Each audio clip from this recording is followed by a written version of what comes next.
नमस्कार दोस्तों, मैं अंकुर उपाध्याय स्वागत करता हूं आप सभी का एक बार फिर से अपनी नई वीडियो में।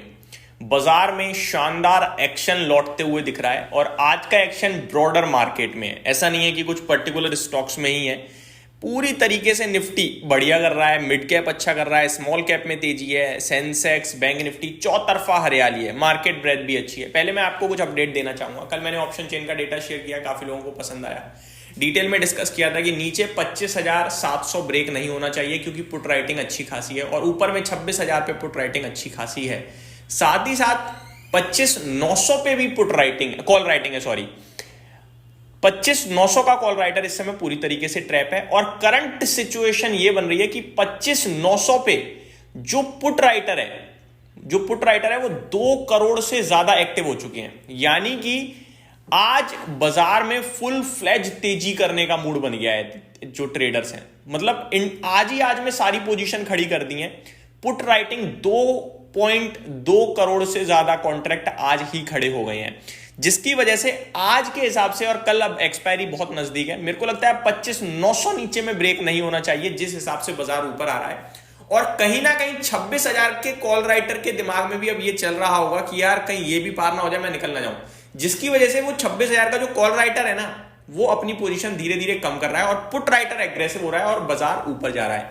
ये सारी चीजें भी टाइम टू टाइम हमें देखनी पड़ती हैं।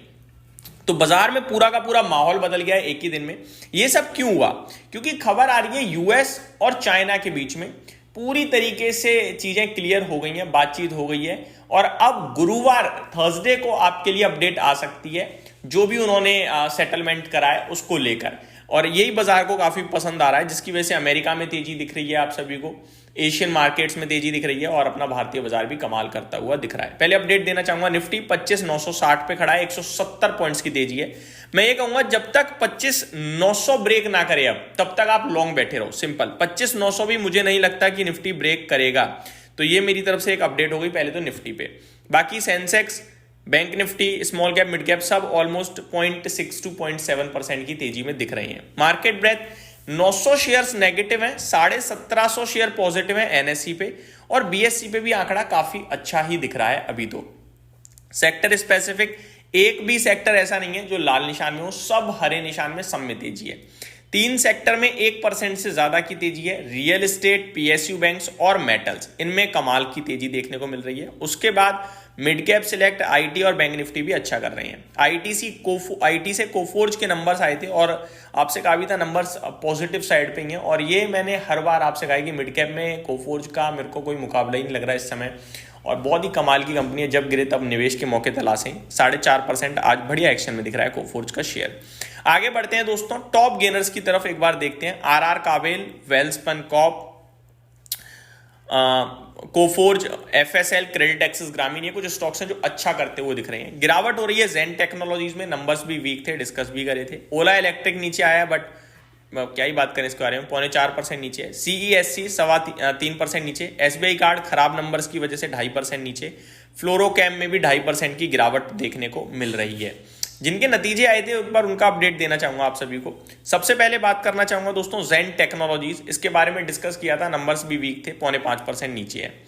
शेषशाही पेपर इसका मतलब कुछ समझ में नहीं आता क्या करना चाहता है, इसलिए मैंने कुछ अपडेट ही नहीं दी थी। नंबर्स बताए थे कि नंबर्स तो थोड़े वीक लग रहे हैं, बाकी स्टॉक फ्लैट टू पॉजिटिव है। कोटक बैंक 1.25% नीचे है। एसबीआई कार्ड के खराब नंबर्स लगे थे, 2.5% नीचे है। लेटेंट व्यू एनालिटिक्स के नंबर्स मेरे को ठीक लगे थे, इसमें मेरे को कोई दिक्कत नहीं लगी थी, लेकिन ये स्टॉक भी 2.5% नीचे है, तो यहाँ पे प्रिडिक्शन गलत निकली है पूरी। सिगाची के खराब नंबर्स थे, 2.5% नीचे। ई क्लक्स के अच्छे नंबर बताए थे, 3% ऊपर है। कोफोर्ज के अच्छे थे, 4.25% ऊपर है। तो ये कुछ स्टॉक्स थे जिनको आपके साथ डिस्कस किया था। आगे बढ़ते हैं दोस्तों, टर्नओवर की बात करूं तो आज अभी तक सबसे ज्यादा टर्नओवर कोफोर्ज में होता हुआ दिख रहा है, 688 करोड़ के समथिंग का। देन रिलायंस इंडस्ट्रीज, ई क्लक्स, एससीआई और एचडीएफसी बैंक। पूरा टर्नओवर मुझे लग रहा है ऐसा कि इंडेक्स में हो रहा है, एक्सपायरी के चलते स्टॉक्स में कोई ध्यान ही नहीं देने को तैयार है। निफ्टी में 39 स्टॉक्स पॉजिटिव है। टॉप गेनर आज का एसबीआई लाइफ है, रिलायंस, भारती एयरटेल, श्रीराम फाइनेंस और टॉप लूजर है कोटक बैंक, फिर अदानी पोर्ट्स, बीईएल, इन्फोसिस। ये कुछ स्टॉक्स हैं जो नीचे जाते हुए दिख रहे हैं। आज कॉर्पोरेट एक्शंस की बात करूं तो इन्फोसिस के शेयर 23 रुपए एक्स डिविडेंड ट्रेड कर रहा है। आरईसी 4 रुपए 60 पैसे। 361 वेल्थ ₹6, L&T टेक्नोलॉजीज 18 रुपये, क्रिजिल 16 रुपये, central bank of India flat 20 पैसे, CESE 6 रुपये। अच्छा, CESE इसका मतलब गिरा नहीं है, डिविडेंड का एडजस्टमेंट है, आप ये कह सकते हो। रिजल्ट कैलेंडर की बात करें दोस्तों तो IOC के नंबर्स हैं आज, नंबर से पहले 2.25% तेजी में है। Adani energy, Mazagon dock, Indus tower, SRF, supreme industries, Tata investment, ये कुछ स्टॉक्स हैं, इनके आज नतीजे आते हुए दिखेंगे आप सभी को। तो यही समाप्त करता हूं दोस्तों इस वीडियो को। उम्मीद करता हूं डिटेल्स पसंद आई होंगी। Thank you so much for watching this video. Have a great day guys.